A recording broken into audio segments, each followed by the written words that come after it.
नमस्कार, मी सुशील सहारे. देववाणी डिजिटल माध्यम याच्या अंतर्गत आपण आज विविध विषयांवर चर्चा करणार आहोत.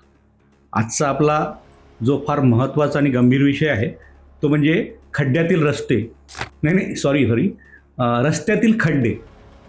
ऐकताना जरा गमतीशीर वाटलं जरी असेल तरी प्रश्न मात्र गंभीर आहे. विषयही फार महत्त्वाचा आहे. खड्ड्यावरील रस्ते. आपल्या या तारामंडलामध्ये पृथ्वीची जेव्हा निर्मिती ही प्रक्रिया सुरू होती तेव्हा पृथ्वी ही फार तप्त होती. मग हळूहळू ती शांत झाली. त्यावर मग वातावरण निर्मिती झाली. मग झाडझुडपं आली. मग प्राणी आले. डार्विनच्या सिद्धांतानुसार माकडाचा माणूस झाला. आणि माणूस जेव्हा हळूहळू समूहाने राहू लागला तेव्हा त्यांचे मुख्यतः ज्या गरजा होत्या त्या गरजा होत्या अन्न, वस्त्र, निवारा. मग माणूस शिकला, नवीन नवीन तंत्रज्ञानाचा शोध लागला, तसा माणूस प्रगत होत गेला. मग त्याच्यानंतर त्याच्या आयुष्यात ज्या कुठल्या गोष्टीची गरज पडली ती म्हणजे चांगले रस्ते, चांगलं वीज, पाणी या प्रमुख गरजा त्यांना भासू लागल्या. त्यामुळे चांगल्या रस्त्यांची निर्मिती व्हायला लागली. हळूहळू माणूस जेव्हा प्रगत होत जातो ना तर तो हळूहळू आपल्या सुखाचा शोध घ्यायला लागतो. आणि सुख म्हटलं की पैसा आला. पैसा सरळ मार्गाने किती कमवता येईल, मग काही विविध मार्ग शोधता येईल का? मला वाटतं अशातच या निर्मिती झाली ती भ्रष्टाचार आहे. त्या भ्रष्टाचार हा एक मुख्य कारण खड्ड्यासाठी असावं असंही आम्हाला वाटतं. आपण फक्त चर्चा करणार आहोत. बाकी तुम्ही समजदार आहात, तुम्ही समजूनच घ्याल की काय प्रश्न आहे तो. तर हा जो खड्ड्यांचा विषय आहे, माणसाला जेव्हा चांगल्या रस्त्यांची गरज पडली तेव्हा लोकांनी चांगले रस्तेही निर्माण केले.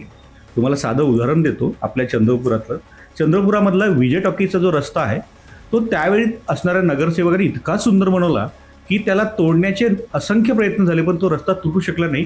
इतका चांगला नगरसेवक होता. इतकंच नव्हे, तो पुण्यामध्ये जंगली महाराज रोडवरचा एक रस्ता एका कॉन्ट्रॅक्टरला बनवायला दिला. तो त्यांनी बनवला आणि त्यांनी सांगितलं की 10 वर्षसुद्धा या रस्त्याला काही होणार नाही, इतका चांगला मजबूत रस्ता त्यांनी बनवला. नंतर त्यावर प्रश्न निर्माण झाले की अरे, मजबूत रस्ते जर तयार झाले तर मग मेंटेनन्स कसं होईल? मेंटेनन्सचा खर्च निघाला पाहिजे, तर त्याचा दुरुस्तीचा खर्च निघाला पाहिजे. आणि हे सगळ्या गोष्टी जर घडल्या नाही, रस्ते खराब झाले नाही, त्यावर खड्डे पडले नाही, तर मग हा निधी कसा मिळणार? हा एक प्रश्नही कदाचित त्यांच्या मनात निर्माण झाला असावा. म्हणून त्या चांगल्या कॉन्ट्रॅक्टरला ते काम मिळालं नाही त्याच्या पुढे, म्हणजे तो रस्ता बांधला झाल्यावर. तर ही जी समस्या आहे ही समस्या मला वाटतं तिथूनच निर्माण झालेली आहे की आता असं ठरवण्यात आलेलं आहे की रस्ता फार तर वर्षभर टिकावा.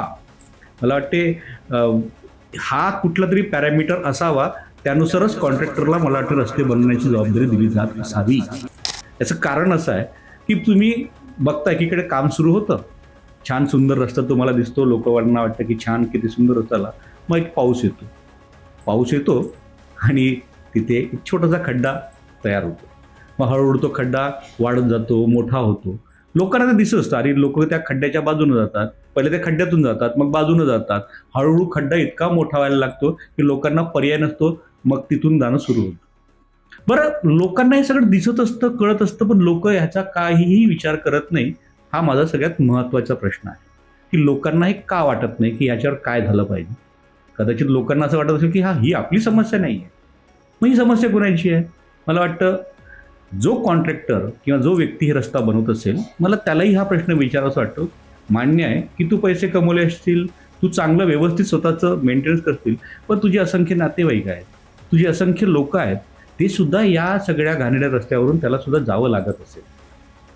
तू स्वतःचं आयुष्य सुदृढ आणि चांगलं ठेवण्यासाठी दुसऱ्यांचं आयुष्य किती खराब करतो याचा विचार केला आहे का? आज स्लिप डिस्कची समस्या आहे, स्पॉन्डिलिसची समस्या आहे. इतकंच नव्हे तर त्या खड्ड्यांमुळे होणारे अपघात आणि त्या अपघातात होणारा एखाद्याचा मृत्यू. ज्याच्या घरी मृत्यू होतो त्याच्या मुलाला किंवा त्याच्या पत्नीला जाऊन विचारा की काय अवस्था आहे त्या घरातली. आपण 2 दिवस येऊन समाधान किंवा सांत्वन देऊन जातो, पण त्या खड्ड्यामुळे होणाऱ्या मोठ्या हानीला कोण जबाबदार असेल? आपण प्रत्येकाचं नाव घेऊ शकतो. कोणी म्हणतात प्रशासन असेल, कोणी म्हणतात की सरकार असेल, कोणी म्हणतो हा असेल. पण ही कालची समस्या नाही, ही कुणा एका पार्टीची किंवा एका सरकारची समस्या नाही. ही वर्षानुवर्षी सुरू असलेली ही जी काही चेन सिस्टीम आहे ही कुठंतरी थांबणं गरजेचं आहे असं आम्हा सगळ्यांना वाटलं. म्हणून हा कार्यक्रम करायची इच्छा आमच्या मनात निर्माण झाली. आज नाहीतरी उद्या सामान्य माणसाला जागृत होणं गरजेचं आहे. नाहीतर तुम्ही बघितलं असेल बांगलादेशमधली अवस्था काय झाली, श्रीलंकेमधली अवस्था काय झाली, आणि काल परवा नेपाळमधली अवस्था काय झाली. मग जेव्हा सामान्य माणसाला रस्त्यावर उतरून जेव्हा जाब विचारायची वेळ येईल तेव्हा मात्र आपण उत्तर देण्यासाठी उभे सुद्धा राहणार नाही. ही खरी समस्या निर्माण होईल. एका खड्ड्यामुळे काय काय होऊ शकतं हे मांडण्याचा आम्ही प्रयत्न केला. आमच्या व्हिज्युअल्समध्ये तुम्हाला अनेक खड्डे असे दिसतीलच, लोकांच्या अनेक समस्या तुम्हाला दिसतील, पण लोक बिचारे मुकाटपणे ते बघत आहेत, मुकाटपणे ते सहन करत आहेत. पण लक्षात ठेवा, या मुकाटपणे ऐकण्याचा केव्हा ना केव्हा तरी रोष निर्माण होईल, संताप निर्माण होईल, आक्रोश निर्माण होईल. तो जन आक्रोशात बदलेल आणि मग काय परिवर्तन होईल ते मला तुम्हाला वेगळं सांगायची गरज राहणार नाही. अजूनही वेळ गेली नाही आहे. उपाययोजना केले पाहिजे. बरं, उपाययोजना काय करतो आपण? आधी एक खड्डा तयार झाला की मग आपण त्याच्यावर चुरी टाकतो. पण ती चुरी टाकून किती वेळ टिकते ती चुरी? 2-3 गाड्या तिथून गेल्या की ती चुरी पसरायला लागते. हळूहळू त्याचे बारीक कणं सगळ्या रस्त्यावर पसरायला लागतात. मला हा शोध समजलाच नाही अजूनपर्यंत. आपल्या सायंटिस्टने अनेक असंख्य शोध लावले, पण हे रस्त्यावरचे विविध लागणारे शोधचं मला फारच आश्चर्य वाटतं. मग चुरी संपली तेव्हा तिथे एक लाल मुरूम येतो. पाऊस जरा आला नाही, 2 दिवस ऊन चांगलं पडलं की त्याच्यावरनं ते धुळीचं ढगं निर्माण होतात. लाल धूळ सगळीकडे दिसायला लागते. बरं, त्या धुळीचा त्रास कोणाला होतो? आपल्या सामान्य जनतेलाच. तो नाकातोंडात जातो, चेहऱ्यावर लाल असते, शर्ट पॅन्ट खराब झालेले असतात. पण आम्ही निमूटपणे ऐकत असतो, बघत असतो, आम्ही काही बोलत नाही. पण लाल रस्ते आले की म्हणतात त्याच्यामध्ये ते आजकाल पुन्हा नवीन प्रकार आला आहे, तो म्हणजे ॲशने ते गड्डे बुजवले जातात. परत तेच लाल धुळीचं वातावरण संपलं की मग ॲशच्या धुळीचं वातावरण होतं. मग आता ते नवीन एक जावई शोध लागे. आता ते ब्रिक्स आलेले आहे. ते ब्रिक्स त्या खड्ड्यांमध्ये ठिगळंसारखं लावले जातात. आणि मग हे सगळ्या नवीन नवीन शोध लागल्यानंतर परत एकदा रस्ता बनवला जातो.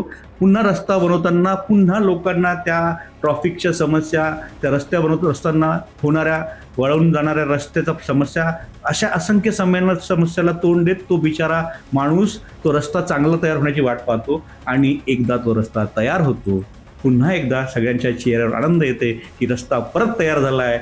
परत कुठूनचा एक ढग येतो आणि परत एकदा पाऊस येतो. परत एकदा ते खड्डे जिवंत होतात आणि ओरडून सांगतात, मी रावणाच्या त्या चेहऱ्यासारखा आहे, तोंडासारखा आहे, त्या की तुम्ही मला किती संपवण्याचा प्रयत्न केला तरी मी परत येईल. आणि ते परत खड्डे जन्माला येतात.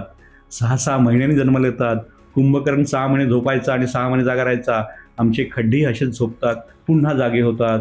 आम्ही त्यांना संपवत असतो, परत ते तयार होत असतात. आणि ह्यातच आमचं आयुष्य जात असतं. कधी स्लिप डिस्क दिसतात, कधी पाठीची समस्या होते, कधी स्पॉन्डिलिसिस होते, कधी आपल्यातला कोणी दगावला जातो, कधी कोणाचा हात तुटतो, कोणाचा पाय तुटतो. अशा सगळ्या अपघाताला समोर जाऊन आपण आपलं काम करत राहतो. मला अशा या मानवाला खरोखरच सलाम करावंसं वाटतं. तुम्ही शांत आहात, झोपलेला आहात, म्हणून ह्या खड्ड्याच्या समस्या आहे. यावर बोलावं तितकं कमीच आहे. पण जेव्हा जेव्हा अशा समस्या निर्माण होतील तेव्हा आपल्या सगळ्यांनी एकत्र येऊन कुणाला तरी जाब विचारण्याची हिंमत दाखवली पाहिजे. त्याशिवाय या समस्या संपणार नाही. देववाणीच्या या कार्यक्रमातून आम्ही अशा विविध समस्यांपर्यंत पोहोचण्याचा प्रयत्न करणार आहोत. ते काही नवीन नाही आहे. तिथे फक्त कोणतरी दुसरा दिसत असेल, तिथे तुम्ही पण असता. त्यात तुम्ही स्वतःलाच बघा. तो जाणारा माणूस म्हणजे तो नसून तुम्ही पण आहात, कारण की तुम्ही पण तसेच जात असतात. फक्त विचारायचं कुणाला हे माहीत नसतं. याचा विचार व्हायला पाहिजे. आजच्या कार्यक्रमाचा उद्देश आहे. धन्यवाद.